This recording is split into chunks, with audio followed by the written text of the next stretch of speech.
Okay. So hey, if you haven't already, we have page 312. If you were not here last Tuesday, you might want to get that turned in. I'll be putting that in today or tomorrow, and then I'll hand it back to you so you can make fixes. I think most people did. They were here last week, so I just want to make sure that you kind of know what you're doing on those. Okay, today, major bullets I want to cover today. Number one, I want to talk about how do we find rational roots to a problem. That's the title of this section, right? We're on section 2.5, which is called rational roots. The goal today is to talk about strategies on how to find it.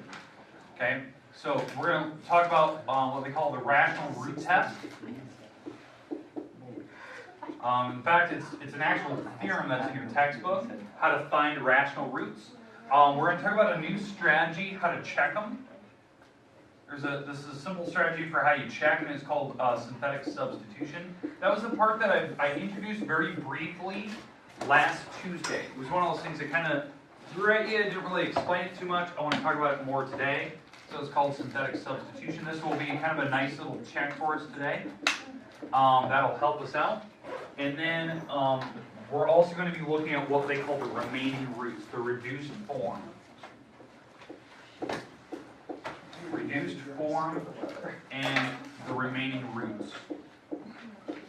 Okay, these are like major bullets I want to cover today. This is the part right here. This part is what some people struggled with last year. Just when they get to the test, some people just forgot to move on. They knew how to do it, they just forgot they had to keep going. So I'll just kind of stress that today as we go through problems, how to find the remaining roots, how you know. And then there's the last part today is by far not the hardest. It's the most difficult to explain to people, but it's not difficult. It's a weird thing. It's called the Descartes rule of sign. You seriously asked? It's really familiar. Yes. All right. Good. It is so hard to describe how to do this, but if you've at least seen it once, it'll make it a lot easier on you. It's not difficult. It isn't. It doesn't give you an answer. It just kind of tells you like what you can expect to see for your answers. But for some reason, it's just. Yeah. So yeah, okay. So good. At least if you've seen it once, that makes it a lot easier on me. But this is our goal today. Very, very light. My goal is to maybe 2 problems-ish kind of a thing, just so you can see it. If we get time, we'll maybe do a third. But that's all I want to do today. Just a few notes, get kind of back in the swing of things, and still use some of the stuff we were talking about before break. You know, some division, some long division or synthetic, and then talk about the new strategy that we talked about. Now remember, what we talked about before break, and this was on the group activity we did that Tuesday for letting out, was when you actually divide, like when we're long dividing, what we're actually doing is we're finding x-intercepts. Like where does the graph actually hit the x-axis? So going back to those first sections in this chapter 2, can you still graph things? Do you know where the tails go? Do you know where the x-intercepts would be? Do you know where the y-intercept would be? Do you know how many times it would turn? You still have to be thinking about those things. Is it symmetric? Is it not? Don't forget those little rules we talked about. Some people like forget that stuff, and then when it gets to the test and we start reviewing, they're like, God, that's been a long time ago. It really hasn't been. It's just we've been focusing on division, and you just haven't thought about like why we're connecting this all together. This is still a part of that graphing part. When you can't see what the x-intercepts are, if you can't factor this problem apart, this will actually help you see where x-intercepts are. And it will mix one of those parts I've been kind of skipping over, which is called the intermediate value theorem. And we'll be looking at that. Okay, but today let's kind of go through this. I'm going to just kind of pick a couple of problems right out of the book, and we're going to jump right into it here. So, who wants to be my little guinea pig today? All right, perfect, Justin. Don't hide my book this time. Yeah, I'm watching you. All right. Pick a problem like 9 through 24. Kind of pick any one that you want. Just 24. I would say right now.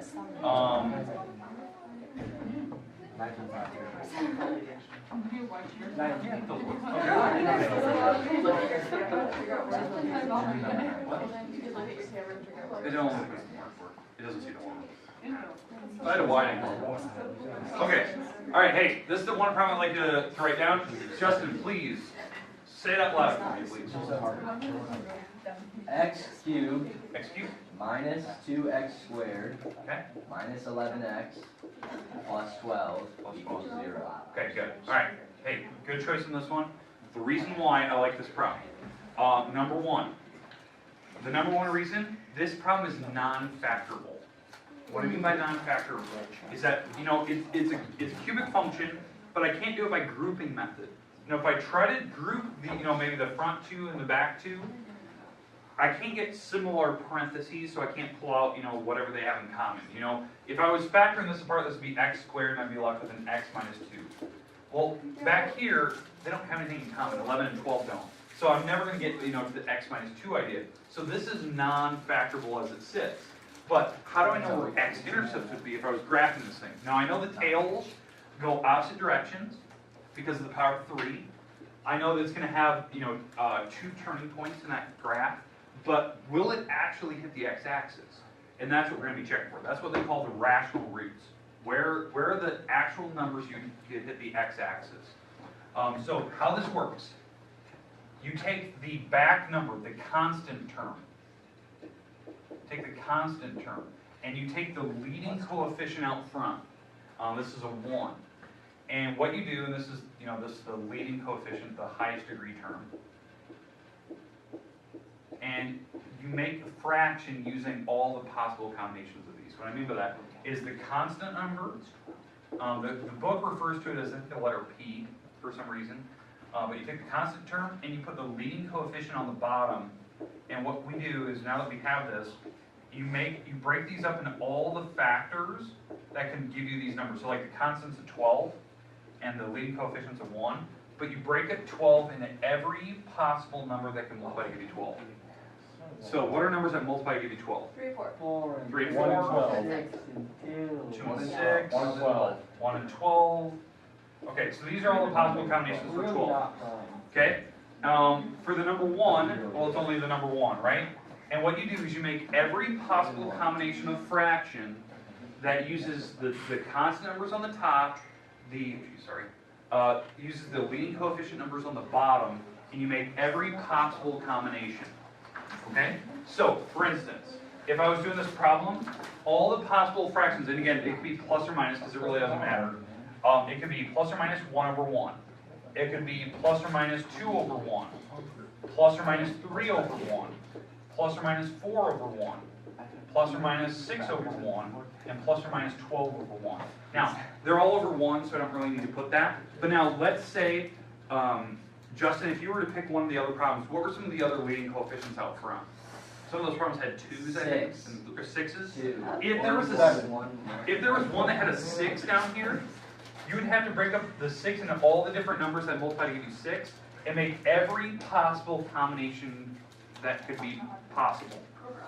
And it would be, you know, there could be, you know, 24, 25 numbers for fractions I would have to check through. Right now, that's already a lot as it sits. You know, just think about this, plus and minus, 1, 2, 3, 4, 5, 6, there's 12 numbers I have to check. Wait, I have a question. Why do you have plus or minus? Because even if you have plus or minus signs, that could still be where it hits on the x-axis. Because it doesn't matter if the numbers are positive or negative, they would still multiply to be 12. So, but yeah, so I mean, there's some serious combinations here. So on this particular problem, there is 12 numbers I could potentially hit the x-axis. Now, is there certain numbers you should check first? Yeah. Yes. There is potential. And that's where that Descartes rule of sign will come up later. And that's what we're going to look at last today. As we go through this today, remember, the whole goal today is to apply division, like what we've done previously, to this new stuff. And we're still trying to graph, right? We're still trying to figure out where does this thing hit the x-axis? Where's a root of this problem, right? But today, instead of dividing, so this would take forever, doing 12 division problems, because I need to figure out which numbers it will be. Potentially, it has 3 x-intercepts, because the biggest power is 3, right? So 3 potential spots. How we know? We're going to do synthetic substitution for this problem. And this is what makes it easier. So I'm gonna pick little groups of people in this room to try a couple numbers out, right? So what I like to do is with a calculator, Let's pick you guys. Try the numbers 1 and -1. And I'll explain this here in a minute, but just remember 1 and -1. Okay, pick 2 and -2. Never mind. You 3, pick 3 and -3. Okay. Let's go with you two. Go 4 and -1. Justin and Macy, try 6 and -6. And the back row, try 12 and -12. Okay, now what I mean by this. So if you're picking one of these numbers, let's say I pick the number, let's say we pick the number 2, positive 2. How you're going to check this? You're going to take that number and you're going to plug it into the problem like this. Oh yeah. You're going to plug in 2 into the problem. You're going to type that in your calculator, hit enter, and I want to know, does it give me 0? If it does, that's a root. Okay? So, but I want to know, so you're trying your numbers. Again, you're trying plus or minus that number. And you got to plug it in every spot up there like that. Okay? So you guys have 1s, you guys have 2s, what do you guys have? 3s, 4s, 6s, and 12s in the back. Okay? And I want to know, does somebody have one right now that makes 0? 1. 1. Okay, we're going to try that one here in a second. So, So it looked like we already found one of them. The number positive 1 already works. Okay, perfect. So we're already finding more numbers.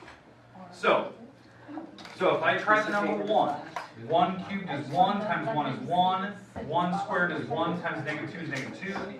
1 times 11 is -11 there, and then we add the 12. And this thing, if we combine it all together, it does make 0.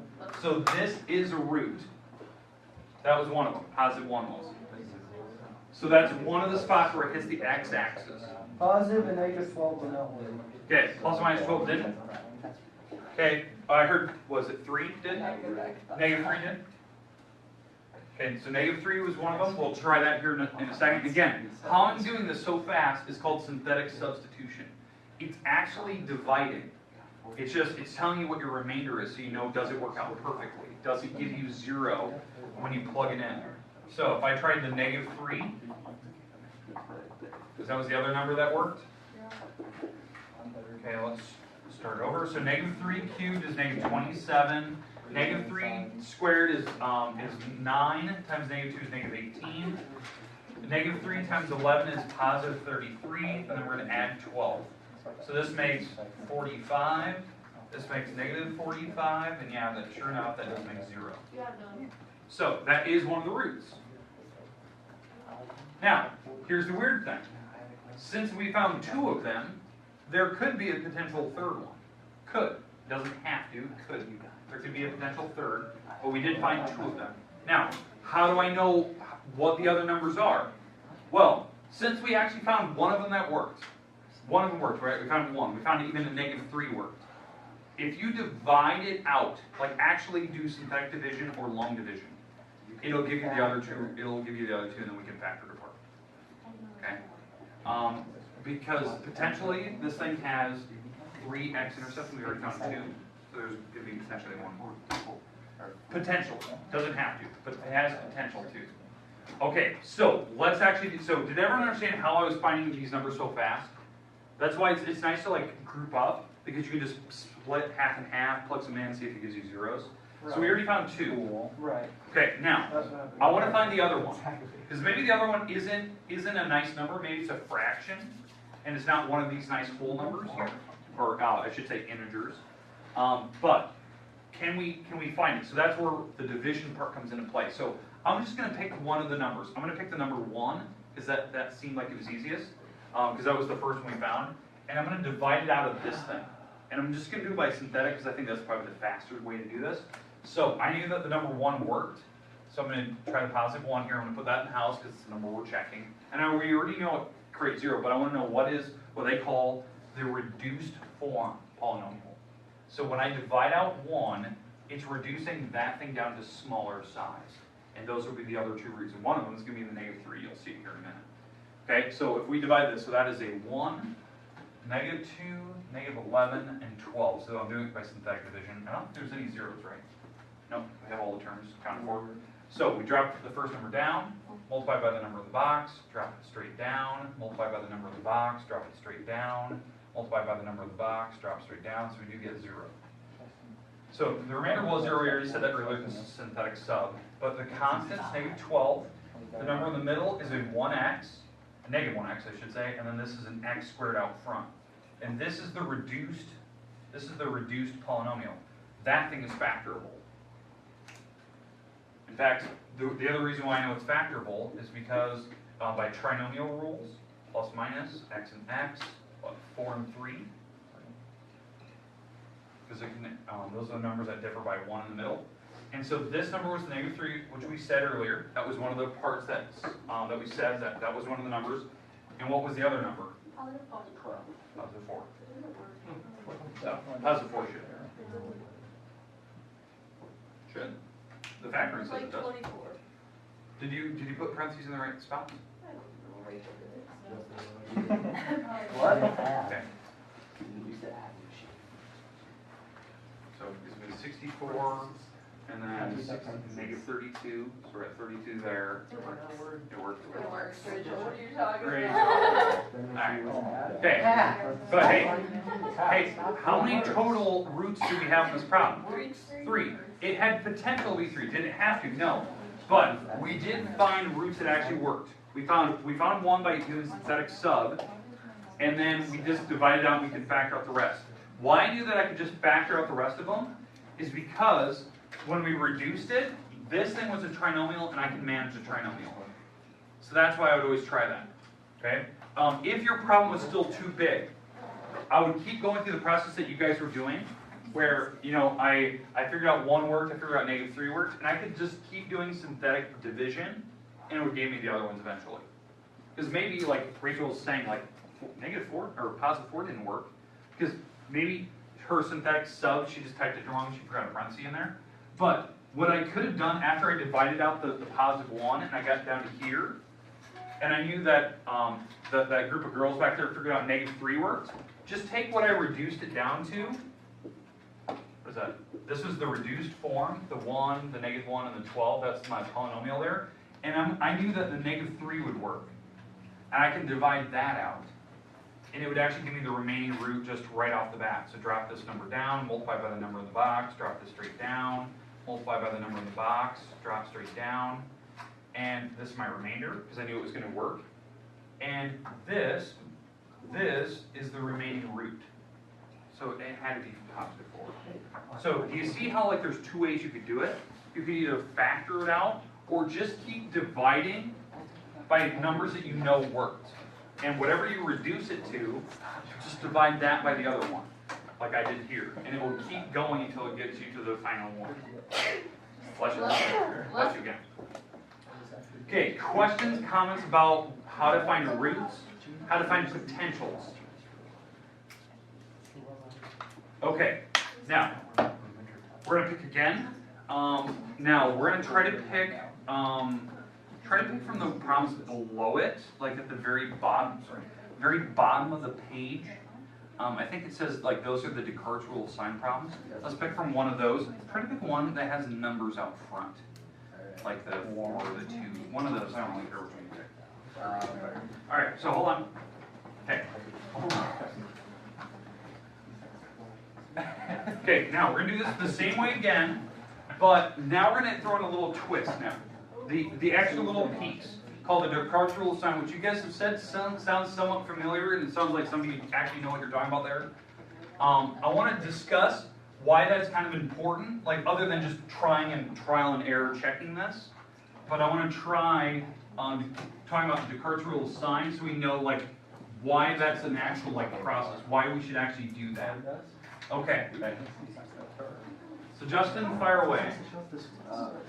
5x cubed minus 3x squared plus 3x minus 1. Just 1. Okay. This is, I believe they just say this is your function. They don't even have it equal to 0. Okay, that's fine. All right. I'd like you to write this problem down. This is probably going to be one of our last problems today. I know it seems very, very bold to say that. We have a lot of time left. We have 20 minutes. But we're going to spend some time talking about all the pieces of this thing. Not just about the graph and about the other parts, but What would the first rule of sign be? Can we figure out factors? Is there even a rational root to begin with? No, the process we just checked. Because maybe this thing fails. And so we have to go check a different method, and that's what we're going to discuss. Okay? I'll give you less than a minute here to write that problem down.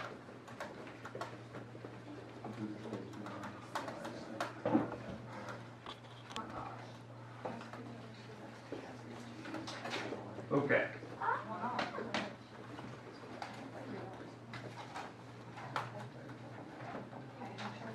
Okay. So, how do we do it? How do we attempt this problem? What we're going to do first is called the Descartes rule of sign. Now, why would I ever choose to do this first? Other than that process we just did where we were finding out numbers that potentially work. The Descartes rule of sign helps us figure out basically potential answers that work. Not just, the numbers that we did earlier, but what are the combinations of them? Is this problem going to have 2 positive numbers that work? Or 2 negative numbers that work? Or will it be 3 negative numbers? Or maybe it's all positive, something like that. Like, it will narrow down, like, what are the categories that are potentials. That way you can know, like, do I even need to waste time checking for negative numbers on this problem? Like, maybe none of them work.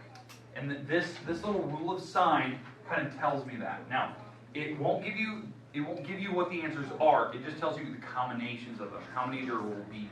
Okay? For roots. And again, this is only checking for x-intercepts, the roots for this problem. Okay, for how this works, we need to check even roots first, and then we're going to check for odd roots second, and then the last thing that's left over is called imaginary. Because sometimes, if the problem is unique enough, there is potential that maybe it doesn't even hit the x-axis, multiple times. So those are called imaginary. Because maybe it had a certain number of turns, but it was up in the air and it never crossed over the x-axis. So that's called an imaginary root. That's the idea. Now this problem, since the tails go opposite directions, I know for a fact this thing has to hit the x-axis once at least. The reason why, it has a power of 3, we know the tails go different directions, right? It has to hit the x-axis eventually. That's just using common sense. Now, knowing how many times it will hit, potentially 3 total. 3 total times it'll hit the x-axis because maybe it doubles over itself, like that. Maybe it doesn't, maybe it only hits once over the x-axis, maybe it only does this. So it'll have 1 x-intercept but 2 imaginary. So that's what we're going to look at. And we're going to look at how do you know, like how do you do the Descartes rule of sign correctly to know what your combinations are, other than just doing common sense checking, like what I'm doing here. Talking about, the powers themselves. Okay, so how this works, to figure out how many positive roots there are on this, or even roots, or positive, whatever you want to call it. Okay, positives. Okay. This is how you do it. You check how many times, starting in the beginning, and you have to put this in descending order, how many times did it switch signs? So, going in the beginning, this is a positive number, correct? Positive 5? Yeah. Okay? How many times did it switch signs going from positive to negative? So that's 1 switch, 2 switch, 3 switch. It switched 3 times. So that, it has potential that all 3 roots are positive numbers. Even, right? But not be negative. Okay? That would mean that if there was a total of 3, that would be 0 negatives. Because there's a total of 3 roots to this problem. Total. Think about that. Think about it. Now, if it goes down, this can go down by even numbers, right? So, if this goes down by the even, so if I subtract 2 off of this, it will have potentially that there's 1 root. There's still 0 negatives. Okay? And we'll get to that. We're not gonna discuss that yet. But it goes down by evens. And again, I'm checking for how many positive numbers that work. So whatever this number is that you get, you can always go down by 2s. So if this is like a 15, it would be 13, 11, 9. It just keeps going down by 2 every time. So these are my 2 potentials. It could be 3 positives or 1 negative, or 1 positive. Again, that's checking for like even root sets. Okay. There's, and again, I renamed it to positive. I think that makes more sense. So 3 over 1. Okay. So that's your potential. And again, how I figured out the 3 is I counted how many times did it switch signs, going from positive to negative to positive again. I went once, twice, 3 times switching. Positive, negatives. Okay, now for the odd roots, or what they call negatives. So checking out this other root, which is negative roots. Okay? How do we check for this? I know some of you are already saying combinations of it, right? Here's how you check this one. We have to do this symmetry test.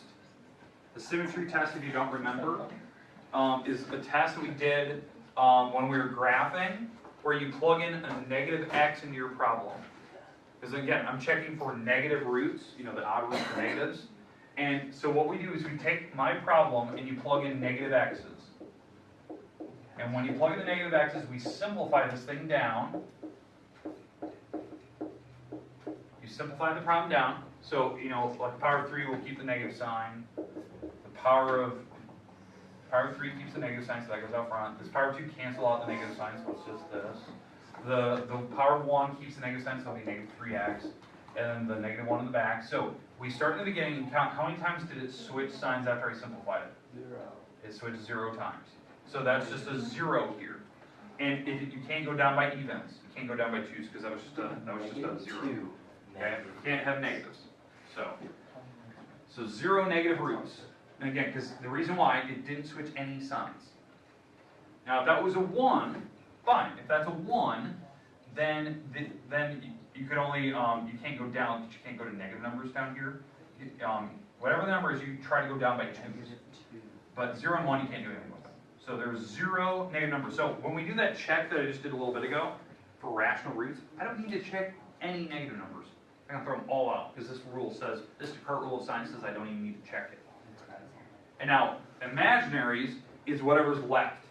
So if I make this little chart here, what I mean by chart is if you're making the potential roots where these are positive numbers, these are negative numbers, and these are imaginary. You make every combination of numbers using these. So there could be either 3 positives or 1 positive. There has to be 0 negatives because the rule said that. And now, when you add across, these should add up to be 3 total. So if these should be 3, how I know it should be 3 total? That's a big power. There should be 3 roots. So what does that mean for imaginary? 0, because they have to add to be 3. But what does that mean for imaginary here? 2, because they have to add up to be 3 total. Now, why I'm doing this? Like, why would I ever do the Descartes rule of sign? Oh, kidding me. All right.